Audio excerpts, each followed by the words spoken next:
Hello, my Grots and Gits. Welcome back to Happy Crumpin' Wargaming, and I am thrilled, I'm pumped up to reveal to you my WTC list and how it operated.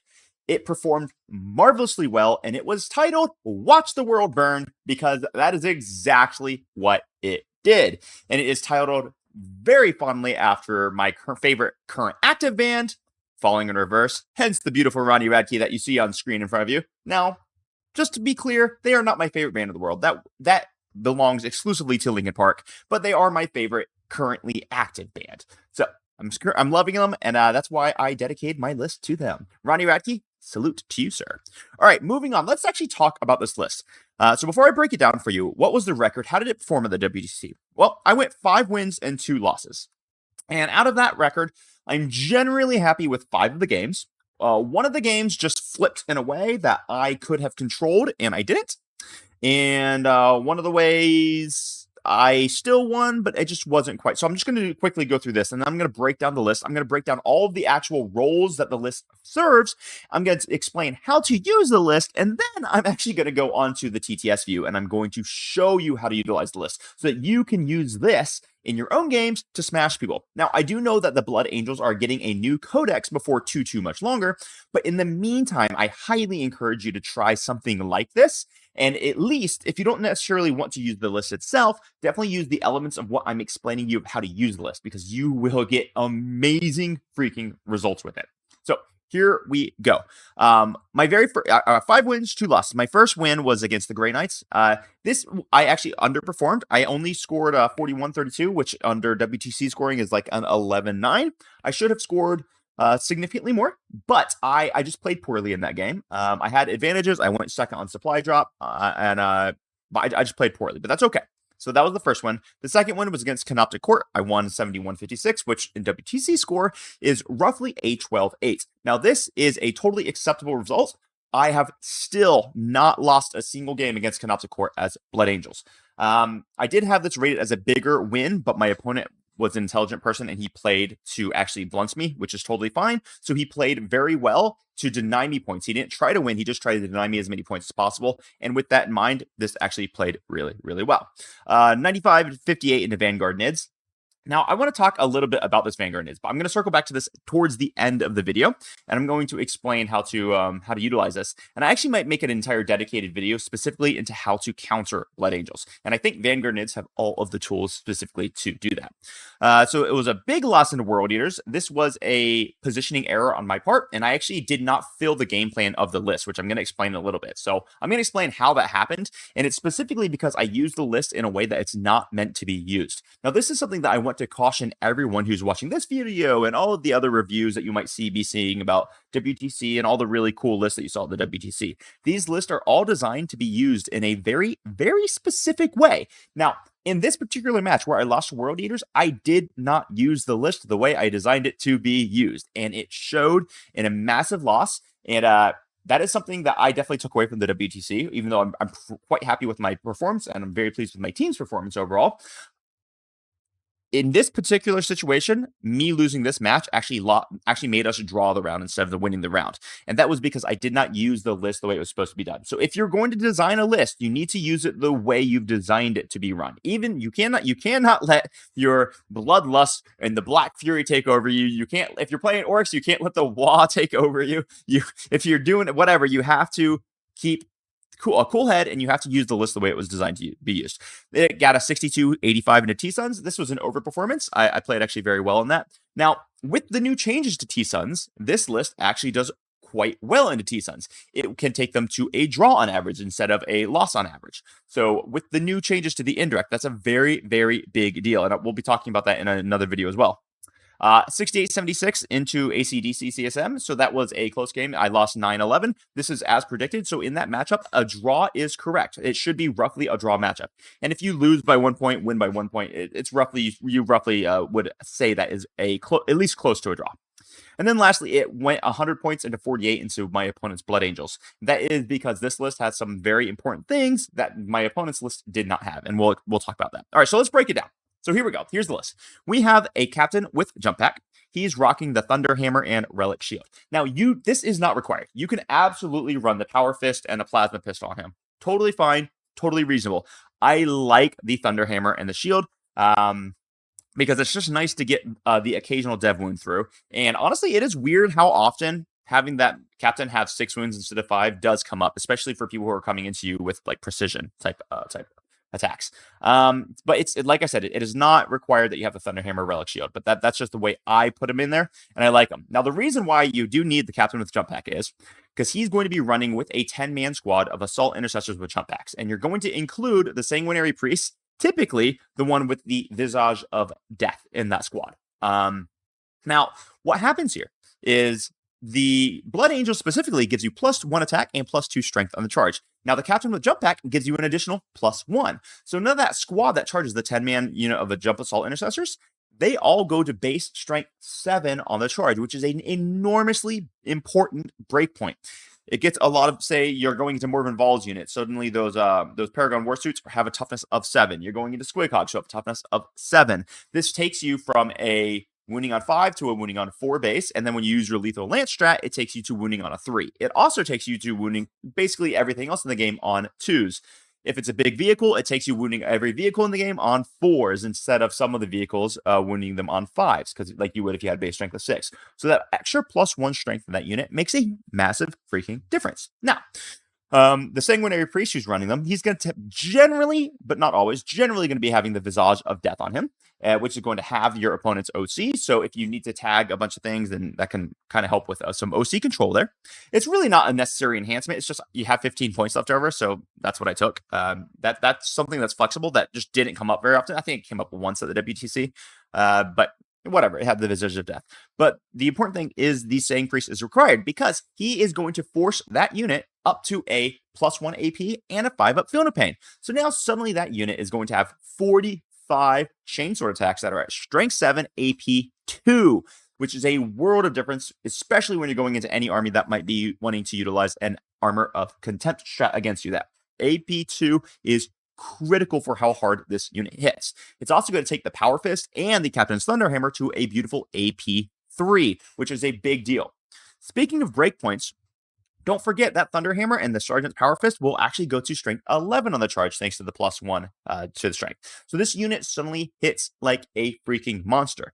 That is a very, very important thing that we're going to get to how the list actually operates. All right, next off, we have Commander Dante. Now, Dante is a very critically important part of this list, and I'm going to kind of show you how to use them on the TTS view in just a little bit. Dante's special abilities, he's always going to be running with the Van Vets, by the way. So you run him and the other Sang Priest with the Van Vets. Typically, this Sang Priest unit is going to be the one with the icon of the angel, but I'll talk about that in just a moment. So what does Commander Dante do, and why is he with the Van Vets specifically? Well, the first thing that Dante does for the Van Vets is he dramatically increases their killing power because he gives them that sweet, sweet +1 to hit. So now they're hitting on 2s base.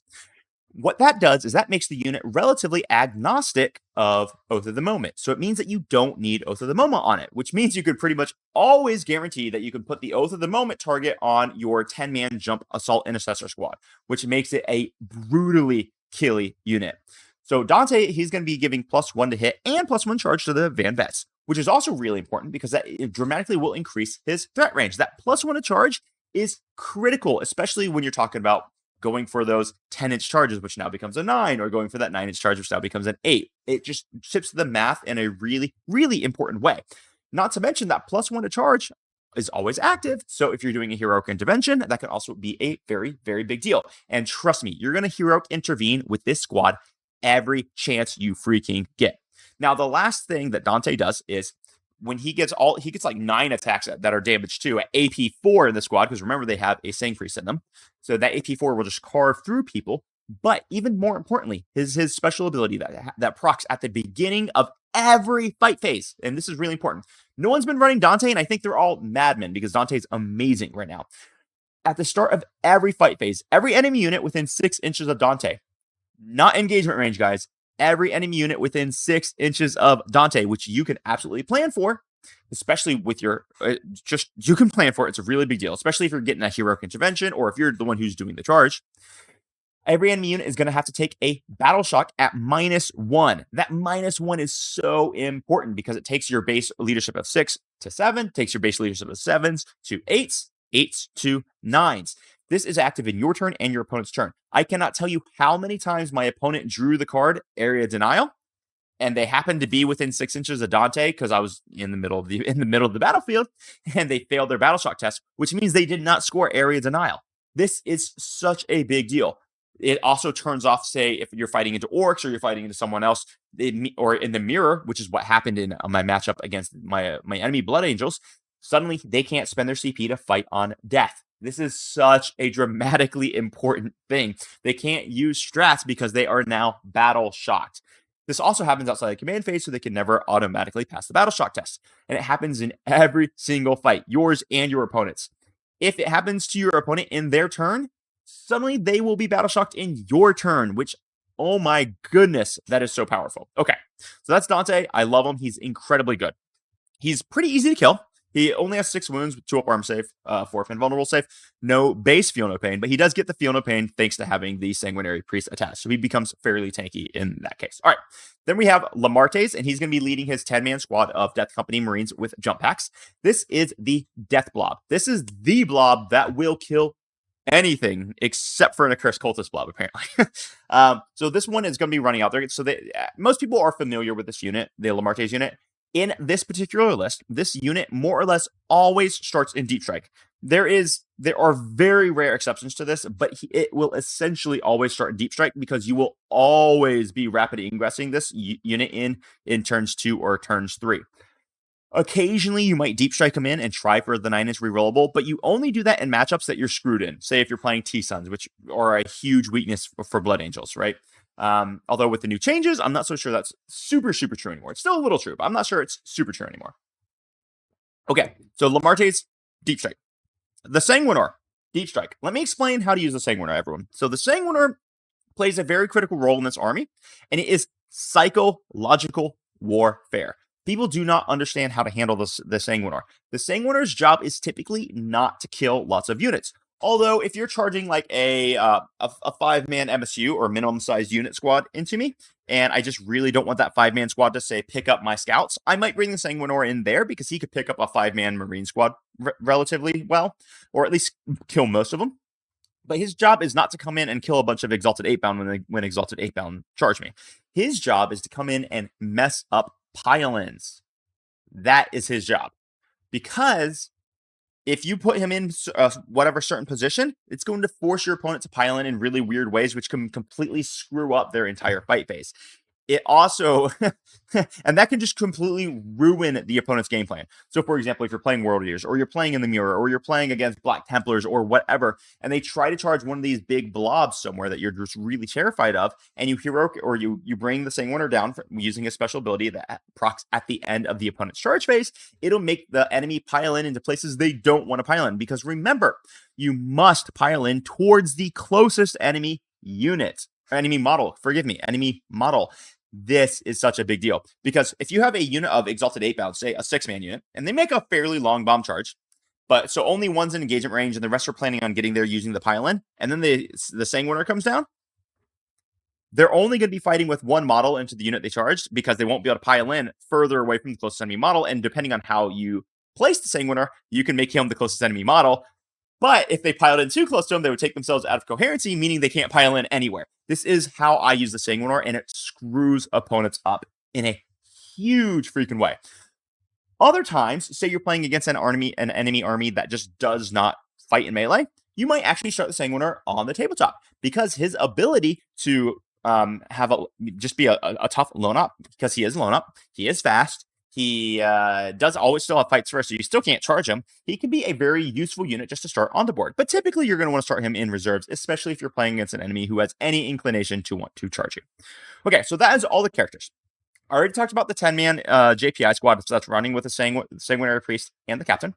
Then I have 2 5-man JPI squads. These units are for holding objectives, and these units are for scoring points. I do not use them outside of that. They score my points. As a matter of fact, many times I actually end up having one of these 5-man JPI squads just hold my home field.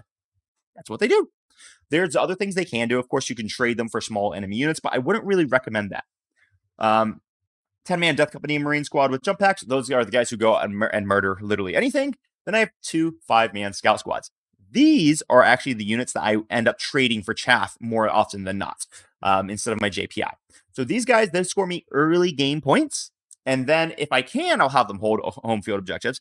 Or what I'll do is I will actually use their scout move in order to deploy them really far up the board. They're going to be blocking my opponent's pregame maneuvers.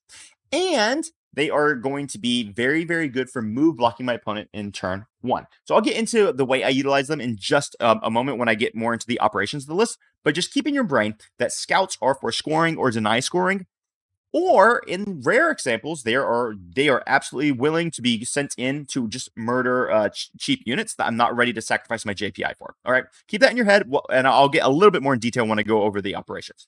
I have the Death Company Dreadnought. Now, this guy is going to be equipped with Blood Talons. The reason why he has Blood Talons and not the Dreadnought Fist is he does drop a blip of AP, but and it is only strength 8. But since I'm Blood Angels, when he charges, and he always charges, he gets +2 strength and +1 attacks. So that's going to give him 8 attacks on the charge, rerolls all hit rolls, hits on 3s, and wounds with and has a strength of 10.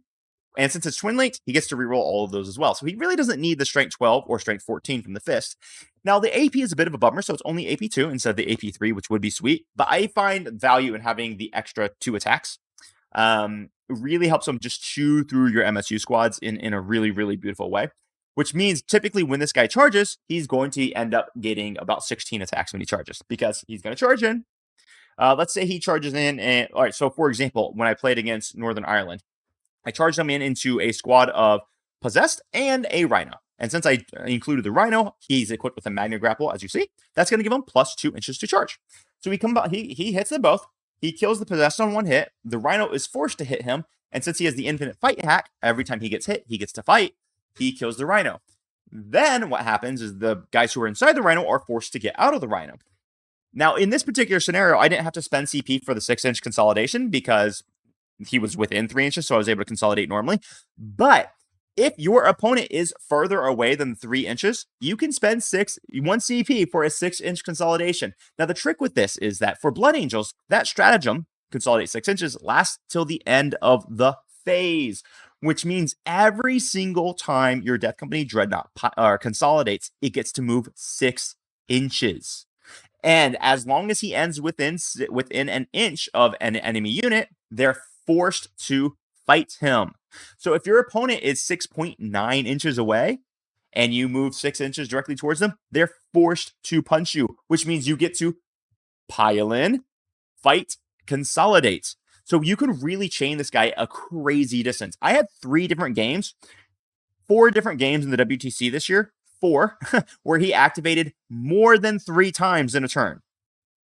So one of the things that people were talking about when they talked about my list in the preview. So I know Adam and Matt Morrisoli were talking about it on Art of War Down Under. And just real quick, a shout out to those guys because they're both awesome. I like them a lot. They did not understand my list, and it showed when they were talking about it. They're talking about how the Death Company Dreadnought, yeah, he gets to pull off that trick, but no good player is ever going to let you pull off that trick. Well, let me explain. Every good player will let you pull off that trick because they cannot stop it. It is horribly difficult to stop with the +2 inches to charge because you don't have to rapid ingress him. You can just pop him in from strat reserve and get that 7-inch. And as long as you save a CP reroll, he's almost always going to make it. Even if he doesn't make the charge, he's still a 2-up body with a toughness of 9 with a 6-up feel no pain that gets to shoot every time your opponent shoots him. That is a problem for your opponent to have to deal with, which means that your opponent's not going to be getting into the rest of your army. And using the rules of engagement, which I'm about to outline in the next slide, trust me, they're not going to want to have to waste time dealing with them when they're dealing with everything else. So that Death Company Dreadnought is a complete monster. If you do screen him, it will take your opponent a shocking amount of time and resources to actually screen him. And if they do take all those resources to do it, your Dreadnought's already paid for himself. He doesn't even ever have to activate because your opponent is going to have to spend a crazy amount of time and effort just to screen him from being able to do the chain moves. That might take, over the course of a game, 20 minutes off of their clock. And if it costs your opponent 20 minutes on an hour-and-a-half clock, your Death Company Dreadnought has infinitely paid for his value already. Not to mention, he's still going to activate. So I love this guy. He's a complete legend. I had 4 games where he activated more than 3 times in a single turn. when I played scrimmages against Canada, I played scrimmages against the US, I played scrimmages against Poland, I've played scrimmages against tons of teams. Although I don't think I ran him in my scrimmage against Poland. I played scrimmages against a bunch of these guys. Every single player got caught by the DC Dread. And if they didn't, it's because they wasted incredible resources blocking him, which totally fine with me. And then lastly, we have the Kaladesh Assassin. And the Kaladesh's job is to just go get me points because the rest of my army is focused on murdering. So that's what it is. All right. So we have a few roles in the list. We've got 3 Doom Bricks. That's going to be the 10-man JPI, the Van Vets, and the Death Company's brick. We've got 4 Action Monkeys. Those are going to be the 2 JPI and the 2 Scouts. We've got 1 Overwatch threat. That is going to be the Ball Predator, which maybe I didn't talk about in the last slide. Yeah, okay, sorry. We got 1 Ball Predator. He's got a big heavy flamer, and he's incredibly fast. So he really actually... So, let me talk about this model for just a moment. So he moves 12 base. He gets to re-roll advance rolls natively. And when he's shooting infantry, he gets to advance and shoot infantry. He's got 2 heavy flamers, a ball storm flamer, a hunter killer for what it's worth, which is useless and literally never does anything, and a storm bolter. This is enough to really make your opponent think twice about where they position their infantry, because you can just zoom that bad boy 18 inches up the board when you inevitably roll the 6 for advance. And if you don't roll the 6 for advance, it's okay. You're still going to roll generally at least a 4 because you get 2 tries for free. That dude moves so dang far, and I'm very often willing to utilize him just to get me area denial and set up an Overwatch for my next turn. There's just lots of positional places that you can put into him. Typically, I like starting him on the board, but occasionally on certain boards, because he is a little bit wider than a normal Rhino, so he can't roll up the sides on some maps, you might actually consider starting him in Strat Reserve, which I find super, super useful. He also is very critical for enabling certain matchups. So, for example, if I'm playing against Bringers of Flame, Sisters of Battle, he by himself can stop that Seraphim Blob from coming anywhere where they want to go. So, just by nature of having him, your opponent will not be able to put that Seraphim Blob where they want to put it, because you will be ready for an Overwatch, which will just annihilate that freaking squad. And that is so powerful to have. For 125 points, this guy is a rock star. I would love to include 2.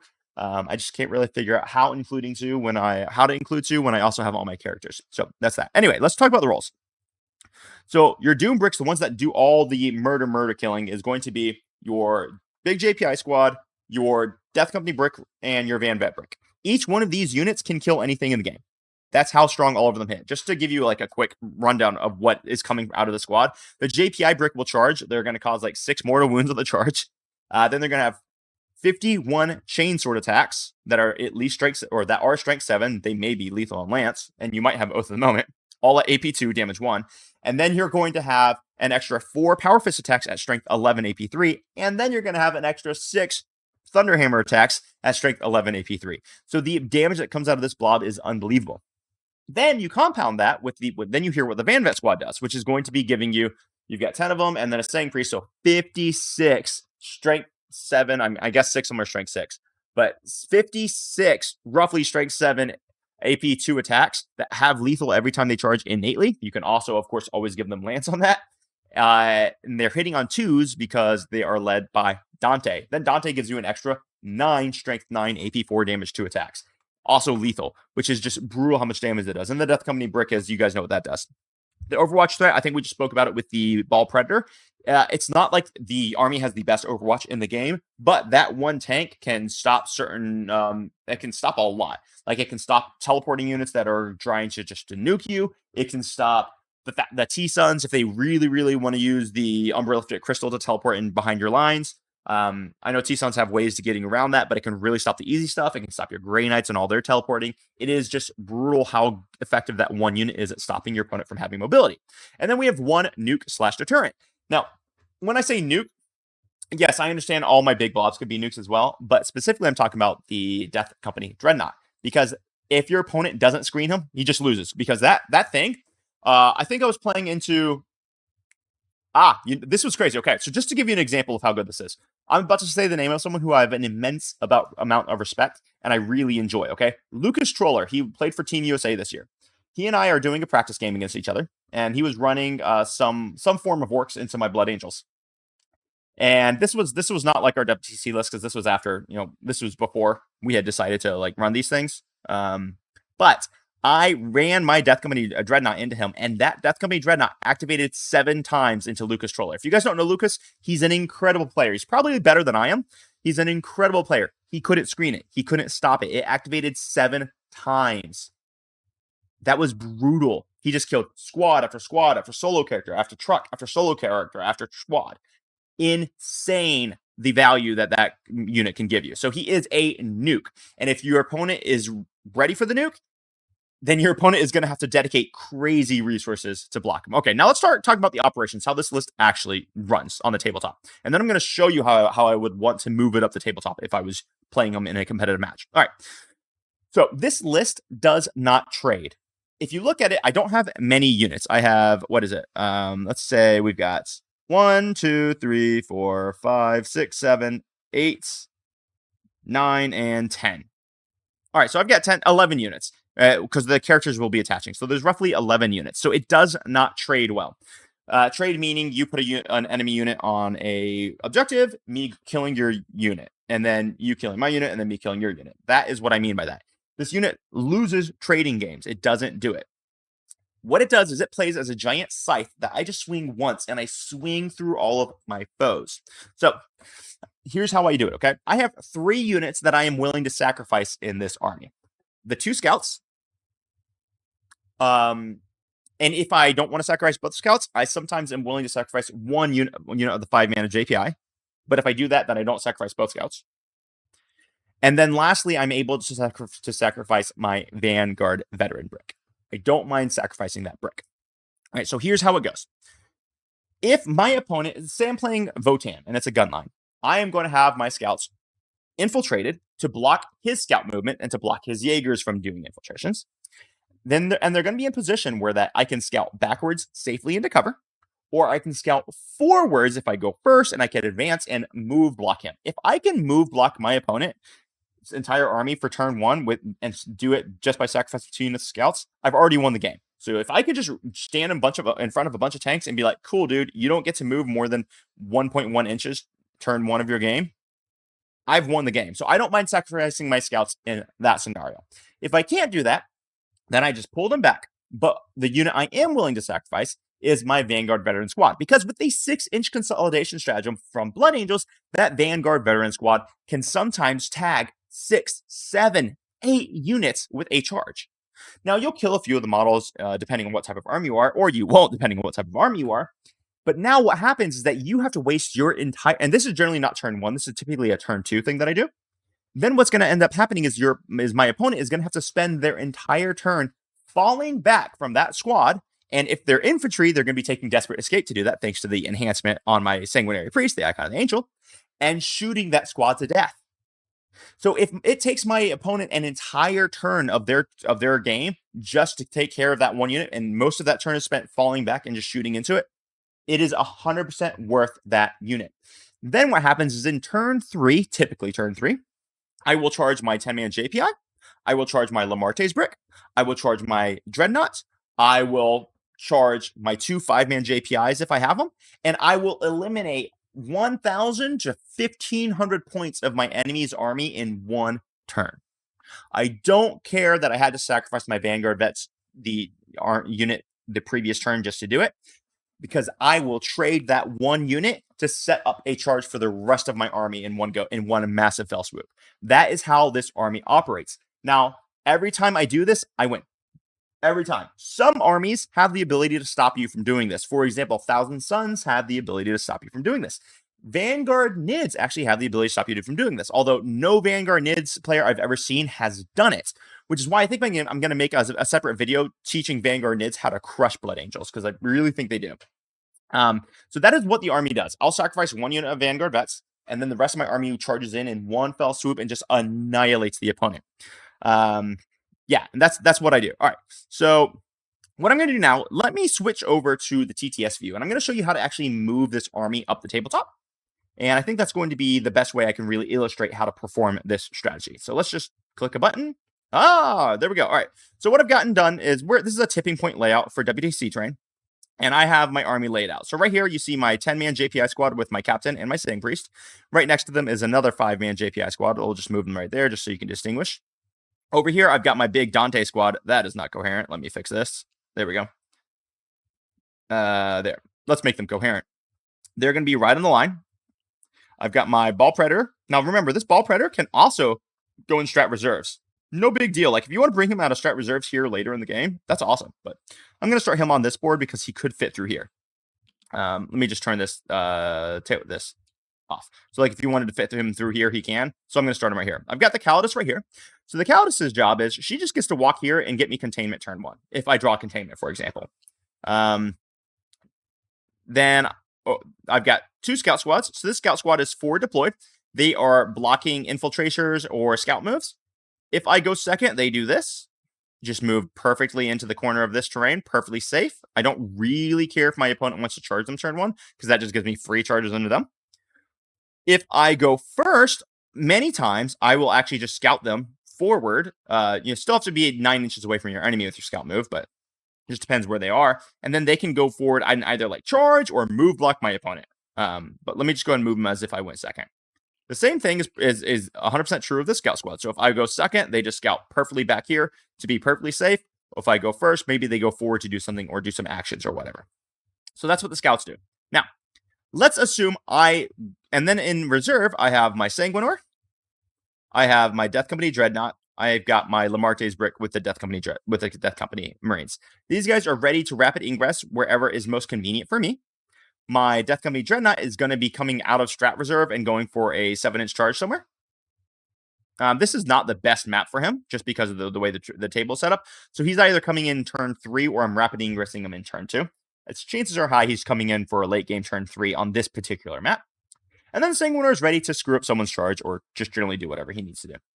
So if I was going to play this army right here, I went first, I would do this. I would put my Vanguard Vets here. I would maybe make my scouts advance backwards or something, put them here. These guys would probably advance backwards just to save them for scoring later in the game. And then I would put these guys probably here, roughly here. And then this 5-man would be in position to either get me a containment or they would just be kind of on the objective in front of my big blob so that if my opponent wants to charge me, they have to charge this 5-man squad instead. And I could move them a little bit more intelligently to make that happen. So we'll just do it like that. But what this does is it really forces my opponent to think twice if they want to charge here. Because if they charge here, I'm going to heroic intervene to a bunch of mortals and just murder whatever they charge with. So it forces my opponent to make some serious decisions. The Ball Predator can perhaps just jump up and do whatever he needs to do. Sometimes I might even just move him here. And that might be all he does in turn 1. And in turn 2 is when I really go. Calidus Assassin probably just comes right here. It scores me points or do whatever based off of what I draw. This one move has my opponent completely screwed. Because now I am set up for whatever I need to accomplish. Dante gets to move 12 wherever he wants. Look how far he can move with his 12-inch move. He can be right here, right outside of my opponent's deployment zone, and his unit is +1 to charge. So if I want to charge in turn 2, I can charge anywhere on the board that I want to charge in turn 2. These guys get to move up all the way up here, which puts them into position to pretty much charge wherever I want to turn 2.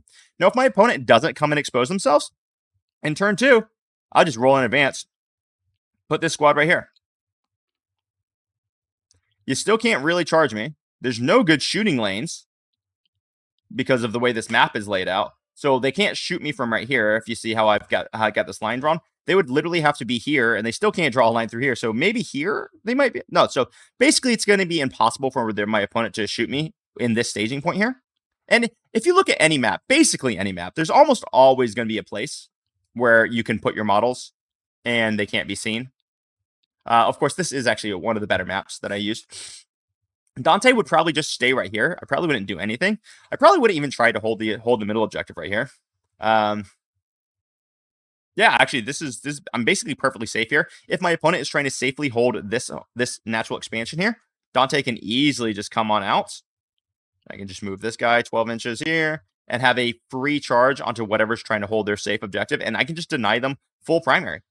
They would only be able to safely hold their home field. If they move out to the center, I can even just bring the Ball Predator out to cook them. I don't even have to worry about sending Dante out. Dante is going to go hunt this one. If I do send Dante out here in turn 2, then I'm going to end up rapid ingressing Lamarte's right here. So then Lamarte's will be able to go 12 inches and charge wherever he wants to go. And that's the way you move up the tabletop, guys. On this particular style map, the Death Company Dread maybe comes in right here because he can fit through, because he could fit through here. So if your opponent lets him, he can come through there. Otherwise, you just wait till turn 3 and you take one of these and you get yourself some behind me lines. You get some charges. You do whatever you need to do. So that's the way I would move this type of army up a table, and it's how it worked really damn well, and it's very difficult to stop.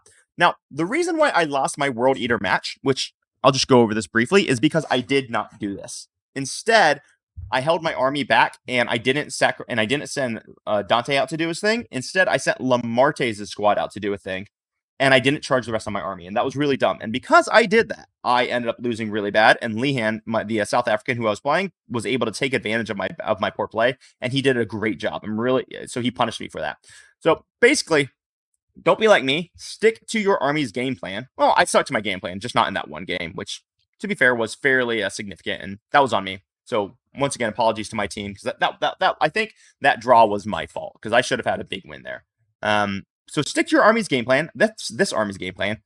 Try it out. See if you like it. If you love it, let me know in the comments. Let me know in the Discord. And until next time, everybody, I just hope you have an amazing time crumping. So cheers.